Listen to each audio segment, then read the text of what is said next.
ఓం మహాగణాధిపతయే నమ. ఓం గురుభ్యో నమ. ఓం శ్రీమాత్రే నమ. పరమేశ్వర స్వరూపమైనటువంటి జ్యోతిష, వాస్తు మరియు ఇతర అనేకమైనటువంటి శాస్త్రములను మనకు అందించినటువంటి మహర్షులకి నమస్కారం. హయగ్రీవ హయగ్రీవ హయగ్రీవేతియో వదేత్తస్స నిస్సరదేవాణి జన్మకన్యా ప్రవాహవత్. అరుణాం కరుణాతరంగితాక్షీం ధృతపాశాంకుశపుష్పబాణచాపాం అనిమాదిభిరావృతాం మయూకైః అహమిత్యేవ విభావయే భవానీం. శ్రీమాత్రే నమః. ప్రేక్షకులకి ఆ లలితాంబిక అమ్మవారి యొక్క అనుగ్రహం పరిపూర్ణంగా కలగాలని మనస్ఫూర్తి కోరుకుంటూ మనం ఈరోజు చూడండి, మనం బయట సొసైటీలో కనుక చూసినట్లయితే ఎవరో ఏదో బ్లాక్ మ్యాజిక్ చేశారని, లేకపోతే ఏదో గాలి సోకిందని, దిష్టి బాగా తగులుతుందని, శత్రువులు ఏదో వీళ్ళ మీద ఏదో ప్రయోగం చేశారని, ఇట్లాంటివి మనం చాలా చూస్తూ ఉంటాం. అసలు అందులో ఎంతవరకు నిజం ఉంది? ఇక్కడ పాయింట్ బై పాయింట్గా చూసుకుంటే, అంటే ఒక్కొక్క లగ్నానికి అసలు ఏ గ్రహ దశ వల్ల, ఏ కాంబినేషన్స్ వల్ల అలాంటివి ఏర్పడతాయి. ఇక్కడ పాయింట్ నెంబర్ 1 ఏంటంటే అసలు సిమ్టమ్స్ ఏమిటి, అదేవిధంగా దీని మీద మోసాలు ఎలా జరుగుతున్నాయి, అలాగే భ్రమలు ఉంటాయి కొంతమందికి. సిమ్టమ్స్, మోసాలు, భ్రమలు, అదేవిధంగా అసలు ఎందుకు వస్తాయి ఇవి, అసలు ఎందుకు ఏర్పడతాయి, ఇవి తొలగిపోవాలంటే ఏం చేసుకోవాలి, అసలు ఈ కాలంలో అలా చేసేవాళ్ళు ఉన్నారా అనేటువంటి అనేకమైనటువంటి అంశాలు ఒక్కొక్క లగ్నరీత్యా పూర్తిగా తెలుసుకుందాం. మీరు వీడియో ఆఖరి వరకు చూడండి. అయితే ఈ విషయాలను ఎన్నో రీసెర్చ్లు చేసి చెప్తున్నటువంటి అంశం ఇది.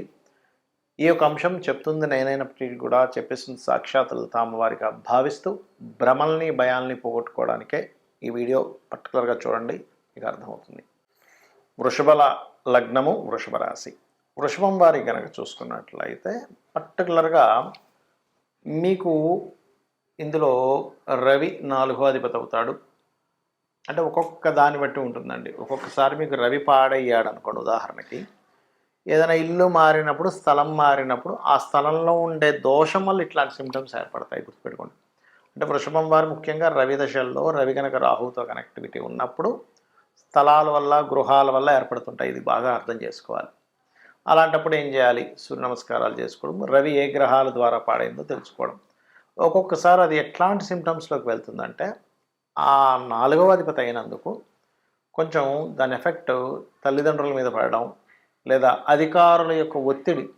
ఏమిటంటే ఈయన ఇట్లా రాక్షసుల్లా చంపేస్తున్నారు అంటుంటారు చూసారా, అదేమవుద్ది, రవి అధికారులకి, గవర్నమెంట్కి, రాజకీయ నాయకులకి కారకుడు కాబట్టి ఆ రూపంలో వస్తూ ఉంటుంది ఫలితం అనేటువంటిది. అది అలాగే మరి ఇదే వృషభం వారికి గనక ఇందాక మనం చెప్పుకున్నటువంటి కాంబినేషన్స్లో కుజుడు, శని, ఇలా కేతువు, ఈ కాంబినేషన్స్ చెప్పుకున్నాం కదా, అలాగా మీకు గనక కుజుడు పాడయ్యాడు. మీరు కొంతమంది చూడండి, వృషభం వారికి గనక కుజుడు పూర్తిగా పాడైతే వాళ్ళు ఏమంటే మా అబ్బాయి యుఎస్ వెళ్ళాడు, అక్కడికి వెళ్ళినప్పటి నుంచి అదేదో అబ్బాయికి ఏదో భయపడుతున్నాడంటే, ఒక రకమైనటువంటి ఏదో కొన్ని ఆకారాలు కనిపిస్తున్నాయి అంటున్నాడు, నిద్రలో కనిపిస్తున్నాయి అంటున్నారు అంటుంటాడు. ఇక్కడ ఒక్కొక్కసారి మనం అర్థం చేసుకోవాల్సింది ఏంటంటే, కొన్నిటిని చూసి పాజిటివ్స్ని కూడా మనం నెగిటివ్స్ అనుకుంటూ ఉంటాం. ఏమిటవి అంటే, మన పూర్వీకులు కూడా మనకు ఒక్కోసారి కనిపిస్తుంటారు తెల్ల తెల్లటి ఆకారాల్లో. వాటిని చూసి అయ్యో ఏదో వచ్చేసింది ఇంట్లో కాదు, వాళ్ళు మనల్ని బ్లెస్ చేయడానికి వస్తారు ఒక్కోసారి. అది మనం అర్థం చేసుకోవాలి. కానీ ఇలా వృషభం వారికి కనుక కుజుడు ద్వారా వస్తే బయట దేశాలకు వెళ్ళినప్పుడు ఎఫెక్ట్ ఎక్కువ వస్తూ ఉంటుంది వీళ్ళకి. అలాంటప్పుడు కాస్త పంచముఖ ఆంజనేయ స్వామి కానీ, మన్యసూక్త పారాయణం కానీ, దుర్గ కానీ చేసుకుంటే ఖచ్చితంగా వాళ్ళకి క్లియర్ అవుతుంది. అలాగే ఈ బుధుడు 2వ అధిపతి. ఈ 2వ అధిపతి అయినప్పుడు సర్వసాధారణంగా ఏమవుతుందంటే, కుటుంబ సభ్యుల్లో అంటే బుధుడు పాడై బుధ మహాదశలు నడుస్తున్నాయి, అప్పుడు మీకు కాకుండా మీ సంతానం మీద పడుతూ ఉంటుంది ఆ ఎఫెక్ట్. అంటే అట్లాంటి వాళ్ళు, అంటే వాళ్ళు ఏదో తొక్కడం కానీ, వాళ్ళ మీద నెగిటివ్. ఒక్కొక్కసారి ఏమవుతుందంటే, ప్రతిసారి మీకే ఎవరో ఏదో చేయాలని ఉండదు, మీ పక్క వాళ్ళకి ఎవరికో ఏదో చేయాలని చేసినప్పుడు ఏమవుతాయంటే, అది వాళ్ళకి ఎనర్జీ ఎక్కువగా ఉన్నప్పుడు అది పక్కకి ఇంకోరు ఎవరైతే ఉన్నారో వాళ్ళ మీద ఎఫెక్ట్ చూపిస్తూ ఉంటుంది. ఒక్కొక్కసారి లగ్నం బాగుంది కానీ సంతానానికి ఉండేటువంటి కాంబినేషన్స్ పాడయ్యాయి. అంటే వృషభం వారికి పంచమాధిపతి బుధుడు, ఆ బుధుడు పాడయ్యాడు, అప్పుడు ఏమవుతుంది, మీకు కాకుండా మీ సంతానానికి వెళ్ళిపోతుంటుంది అది. అందుకని మీరు ఏం చేయండి అంటే, ఎప్పుడు కూడా ఎవరైనా సరే ఇంటి మొత్తానికి ఒక రక్షణలాగా ఉండాలి అంటే ఒకటే గుర్తుపెట్టుకోండి, ఇంట్లో నిత్యము కూడా దేవతా సంబంధించి చేస్తుంటారు, అప్పుడు ఆ దేవత రక్షిస్తూ ఉంటుంది, గుర్తుపెట్టుకోండి. అలాగే అదే వృషభం వారికి ఒక్కొక్కసారి ఏమవుతుంటుందంటే, ఈ శుక్రుడే పాడవుతాడు, లగ్నాధిపతే పాడైపోతాడు. పాడైపోయినప్పుడు శత్రువుల రూపంలో, స్త్రీ యొక్క శత్రు రూపంలో వస్తూ ఉంటుంది వాళ్ళకి. అంటే ఎప్పుడూ కూడా ఒక గ్రహం పాడైనప్పుడు ఒక కొన్ని కాంబినేషన్స్ అస్సలు డ్రాస్టిక్గా పాడైపోయినప్పుడు అది కనబడనటువంటి దీంట్లో ఒక ఎత్తు అయితే, ఒక ఆత్మరూపంలోనో ఇంకో రూపంలో వచ్చేటువంటిది ఎత్తు అయితే, మనుష్యుల రూపంలో శత్రు రూపంలో కూడా వస్తుంటుంది, గుర్తుపెట్టుకోండి. అలాగే ఇదే వృషభానికి గనక శని గనక పాడైతే వీళ్ళకి ఏమవుతుందంటే, అప్పటి వరకు స్పిరిచువల్గా ఉన్నటువంటి వారు ఒక్కసారిగా ఏమవుతుంది, నాకు ఏ టెంపుల్కి వెళ్ళను, ఏ దేవతా ఆలయాలకు వెళ్ళనంటుంటారు. మనం కొంతమందిని చూసి ఆశ్చర్యపోతుంటాం. ఏమిటోనండి, మా అబ్బాయి ఒకప్పుడు బాగా స్పిరిచువల్గా ఉండేవాడు, కానీ ఈ మధ్య చూస్తే అసలు టెంపుల్కి రావట్లేదు, ఒక పూజలో పాల్గొనట్లేదు, పునస్కారం పాల్గొనట్లేదు అంటారు. అంటే ఏమిటంటే 9th and 10th లార్డ్ అయినటువంటి శని ఎక్కడో ఎఫ్లిక్ట్ అయ్యాడు. అది ఒక రూపంలో వాళ్ళని ఆపేస్తూ ఉంటుంది, టెంపుల్కి వెళ్ళనివ్వకుండా. ఇంట్లో ఏదైనా పూజలు చేస్తే పార్టిసిపేట్ చేయరు, టెంపుల్స్కి రారు. అలాంటప్పుడు మీరు వెంకటేశ్వర స్వామికి సంబంధించిన ఏదైనా లాకెట్ మెడలో వేయడం, ఇంట్లో నిత్యము ఏదైనా వెంకటేశ్వర స్వామి స్తోత్రాలు, విష్ణు సహస్రనామాలు చేస్తూ ఉన్నట్లయితే ఖచ్చితంగా మీకు క్లియర్ అవుతుంది. అయితే మీ మొత్తానికి, మీ జాతకం మొత్తానికి వృషభం వారికి ముఖ్యంగా ఈ విష్ణు సహస్రనామాలు ఎటువంటి బ్యాడ్ మంత్రాలు కానీ, అంటే ఎటువంటి ఇబ్బంది మీకు పడనివ్వకుండా, నెగిటివ్ ఎఫెక్ట్స్ మీ మీద రాకుండా చూసుకుంటుంది. మనము పాయింట్ బై పాయింట్గా చూసుకుంటే అసలు సిమ్టమ్స్ ఏమిటి, ఈ గాలి దూరి తగిలిన వల్ల సిమ్టమ్స్ ఎలా ఉంటాయంటే, నిద్రలో చులిక్కిపడి లేస్తుంటారు, గుర్తుపెట్టుకోండి. మన పైన ఏదో ఉంది అనేటువంటి ఫీలింగ్ కలుగుతుంటుంది.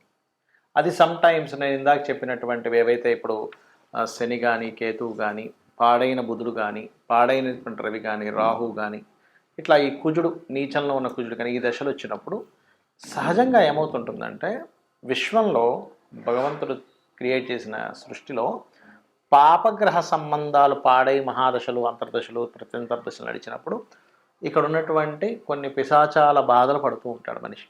శుభగ్రహ సంబంధాలు వచ్చినప్పుడు కొన్ని దేవతా గణాల యొక్క మంచి ఫలితాలు పొందుతుంటాడు. ఇది మెయిన్ కారణం అక్కడ ఎందుకు అలా అవుతుంది అంటే, రైట్. అయితే సిమ్టమ్స్ మాత్రం చెడు కళలు రావడం, చెడు కళలకి గజేంద్ర మోక్షం చదువుకుంటే క్లియర్ అయిపోతుంది. కాకపోతే ఉలిక్కి పడ్డం, వెనక నుంచి ఎవరో ఇలాగ వెళ్ళిపోయినట్టు అనిపించడం, ఏదో పని చేసుకుంటే వెనక నుంచి ఏదో ఒక నల్లటి ఆకారం వెళ్ళిపోయిందండి అంటూ ఉంటారు. ఇవి కొంతమందికి భ్రమలు కూడా ఉంటాయి. అంటే ఏమిటి, ఏమీ లేకపోయినా భ్రమపడుతుంటారు. భ్రమ ఎవరు పడతారు, ఎందుకంటే మనం ఒక క్లారిటీకి రావాలి, నేను నిజంగా భ్రమపడుతున్నానా అవుతుందా, ఇది తెలుసుకోవాలి ముఖ్యంగా. ఎందుకంటే ఈ మీరు భ్రమపడుతున్న దాన్ని కొంతమంది సొసైటీలో మోసం చేస్తుంటారు కూడా. మీకు ఏదో వచ్చేసిందండి, మీరు ఇన్ని లక్షలు తీసుకురండి, ఇన్ని వేలు తీసుకురండి, ఫస్ట్ అక్కడ డబ్బులు పెట్టండి అని మిమ్మల్ని ఇబ్బంది పెట్టే వాళ్ళు ఉంటారు సొసైటీలో. ఇది బాగా గుర్తుపెట్టుకోండి. మరి ఏమండి, నాకు భ్రమ అవ్వచ్చు లేదా నిజంగా అవ్వచ్చు, ఏమిటి దీనికి పరిహారము అంటే కూడా చెప్తాను నేను మీకు. అలాగే మరొకటి ఏంటంటే, ఇక్కడ భ్రమకి నిజంగా జరుగుతుందా అనడానికి ఏమిటి తేడా అంటే చెప్తా చూడండి. మీది భ్రమ అనుకోండి, ఎక్కడో పంచమాధిపతి మహాదశలు నడుస్తుంటాయి, మీ లగ్నం నుంచి 5వ అధిపతి మహాదశల్లో ఇది కనెక్ట్ అవుతూ ఉంటుంది, లేదా చంద్రుడి ద్వారా కనెక్ట్ అయిందంటే అది భ్రమే, ఇంకా అందులో డౌట్ లేదు. నిజంగా జరుగుతుందంటే అప్పుడు ఏంటంటే మీరు సంబంధం లేకుండా ఉలిక్కి పడుతూ ఉంటారు, అది నిజమైందనమాట. అయితే అందులో ఇక్కడ మరి ఈ రోజుల్లో నిజంగా ఇలాంటివి ఏమైనా ఇప్పుడు మనం వింటూ ఉంటాం, పాతకాలంలో వినేవాళ్ళం, బాణామతి, చిల్లంగి, లేకపోతే రకరకాలు ఉంటాయి, రకరకాల చెడుపులు చేసేవాళ్ళు ఉంటారు. మరి ఈ కాలంలో ఉన్నారంటే చాలా తక్కువ అలాంటివి చేసేవాళ్ళు ఇప్పుడు. ఎందుకంటే ఇప్పుడు అంత ఓపిక కానీ అంత నిష్టగా ఉండేవాళ్ళు కానీ లేరు. ఎక్కడో ఓ లక్షలో కోట్లో ఒక వ్యక్తి దొరుకుతారు జెన్యూన్గా ఉండేవాళ్ళు. మిగతా అంతా కూడా మార్కెట్లో ఉన్నదంతా కూడా ఫేక్ పీపుల్ ఎక్కువగా ఉన్నారు, ఇది మీరు గుర్తుపెట్టుకోండి. ఇది చాలామంది ఏమండి నాకు శత్రువు ఉన్నాడు, వాడి మీద ఏదో ప్రయోగం చేయడానికి ఎవరినో కలిశాను, ఇన్ని లక్షలు తీసుకున్నారు, ఏదో చేసేసాను అన్నాడు, ఇంకేవో చెప్తూ ఉంటారు. అవి మీరు నమ్మకండి దయచేసి. జెన్యూన్ పీపుల్ చాలా తక్కువ. నేను ఇలాంటివి లేవనట్లేదు, ఉన్నాయి, కానీ ఇలా చేసే వాళ్ళ జెన్యూన్గా ఉండే వాళ్ళ పీపుల్ చాలా అంటే చాలా తక్కువ, చాలా ఎక్కడో కానీ ఉండరు. వాళ్ళు దానికి ఎన్నో నియమనిష్టలు పాటించాలి, లేకపోతే వాళ్ళకి ప్రమాదం అనమాట అది, రైట్. అలాగే ఇక్కడ ఇంకొక విషయం ఏంటంటే, అసలు వీటి నుంచి మీరు తప్పించుకోవాలి, వీటి నుంచి అసలు బయటపడాలి అంటే ఏం చేయాలి? శాస్త్రాల్లో చాలా ఉన్నాయండి పద్ధతులు.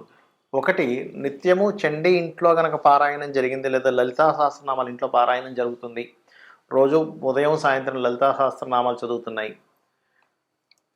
లలిత చదవడం గానీ, లేకపోతే ఖడ్గమాల ఇంట్లో మీకు ఉపదేశం ఉంటేనే ఖడ్గమాలు చేయాలంటారు. జరుగుతుంది అంటే ఆవరణ దేవతలు ఒక్కొక్క దేవత గురించి వస్తూ ఉంటుంది. ఆ దేవతలు మొత్తం రక్షణ కలిగించి మీకు నెగెటివ్ ఎనర్జీ పోయేలా చేస్తుంది. గుర్తుపెట్టుకోండి ఒకటి. రెండవది హనుమాన్ చాలీసా వచ్చండి నాకు పొద్దున్న, సాయంత్రం ఇంట్లో చేసుకుంటాను. లేదా రామ భజన ఏదైనా చేస్తాను ఇంట్లో. ఖచ్చితంగా అటువంటి నెగెటివ్ ఎనర్జీస్ తరిమి తరిమి కొడతాడు ఆంజనేయ స్వామి. రెండవది. ఇక మూడవది ఏంటంటే లేదండి మాకు ఒకసారి ఏదైనా ఒక పెద్ద కార్యక్రమం చేసుకుందాం అనుకుంటున్నాం, దాంతో క్లియర్ అయిపోవాలంటే చండీ పారాయణం, చండీ హోమం ఖచ్చితంగా ఇంట్లో ఇటువంటి నెగటివ్స్ ఏమైనా ఉన్నా సరే పోగొట్టేలా చేస్తుంది. గుర్తుపెట్టుకోండి. ఇలాంటివి చేసుకోండి కానీ అనవసరంగా ఏదో నమ్మి ఏదో భ్రమంలో బ్రతుకుతూ ఏదో అయిపోయిందని అనుకుంటూ దీనివల్ల ఏమవుతుందంటే ఏమీ జరగనటువంటి మీరు ఏదో నాకు ఏదో ఎవరో ఏదో చేశారనో ఏదో గాలి సోకిందనో ఇలాంటి భ్రమంలో ఉన్నప్పుడు ఏమవుతుందంటే లైఫ్ అన్నిటినీ పక్కన పెట్టేస్తాడు మనిషి. అంటే చేస్తున్నటువంటి ఉద్యోగము, వ్యాపారము ఇవన్నీ వదిలేసి వాటి చుట్టూ తిరుగుతుంటాడు. కాబట్టి దయచేసి ఇటువంటి వాటికి మీరు ఈ రకంగా మీరు బయటపడవచ్చు. శుభ్రంగా ప్రతి క్షణము ఇవన్నీ చేయలేనండి, ఆంజనేయ స్వామిని తలుచుకుంటా సరిపోతుంది. లేదు శ్రీమాత్రే నమః అనుకున్నా కూడా సరిపోతుంది. అయితే ఇక్కడ ఎప్పుడూ కూడా ఇంట్లో కనుక మీకు కొంతమందికి ఏంటంటే మనుషులకు ఉండదు కానీ ఇంట్లో నెగిటివ్ ఎనర్జీ వస్తూ ఉంటుంది. ఎలాంటి ఇల్లు ఒక్కోసారి మనం కొన్ని రోజుల పాటు ఎవ్వరూ ఉండకుండా ఇంట్లోకి ఏ ఊరు వెళ్ళిపోవడమో లేకపోతే ఇల్లు ఖాళీ చేసి వెళ్ళిపోయి మళ్ళీ ఎప్పుడో 2-3 నెలల తర్వాత మళ్ళీ ఇంటికి వచ్చినప్పుడు ఏమవుతుందంటే నెగిటివ్ ఎనర్జీ ఫామ్ అవుతుంది. అలాంటప్పుడు ఖచ్చితంగా ఇంట్లో ఏ హోమమో సత్యనారాయణ సంవ్రతమో ఒక 11 రోజుల పాటు గోమూత్రాన్ని చల్లి నీట్గా తుడవడం చేయాలి. అలా చేస్తే ఏమవుతుందంటే కల్లుప్పుతోని కడిగడం చేస్తే అప్పుడు నెగిటివ్ ఎనర్జీ పోతుందండి. లేకపోతే ఏమవుతుందంటే అవి ఎవ్వరూ తిరగనటువంటి ప్రదేశము. ఎందుకంటే లోకంలో నెగటివ్ ఎనర్జీ, పాజిటివ్ ఎనర్జీ రెండూ ఉన్నాయి. గుర్తుపెట్టుకోండి. దేవతా ఎనర్జీ ఎంత స్పష్టంగా ఉందో పిశాచాలు, ఆత్మలు ఈ ఆత్మలే రకరకాలుగా మారుతూ ఉంటాయి. మనిషి యొక్క ఆత్మే ఆ రకంగా మారుతూ ఉంటుంది. అవి కూడా ఉన్నాయి. కాకపోతే ఇక్కడ దేవతని కనుక మీరు పట్టుకోగలిగితే 100% ఎటువంటి ఇబ్బంది ఉండదు. కాబట్టి నిష్టగా రెగ్యులర్గా చేస్తున్నారు. మరి కొంతమందికి ఈ పాపగ్రహ సంబంధాలు ఎక్కువగా ఉన్నప్పుడు అది ఒక్కోసారి రోగం మీద, ఒక్కొక్కసారి ఇట్లాంటి వాటి మీద ప్రభావం చూపిస్తుంటుంది. ఆ సమయంలో అమ్మవారిని బలంగా మీరు నిత్యము చేయండి. అన్ని విధాలా మీకు బాగుంటుంది. శ్రీమాత్రే నమః.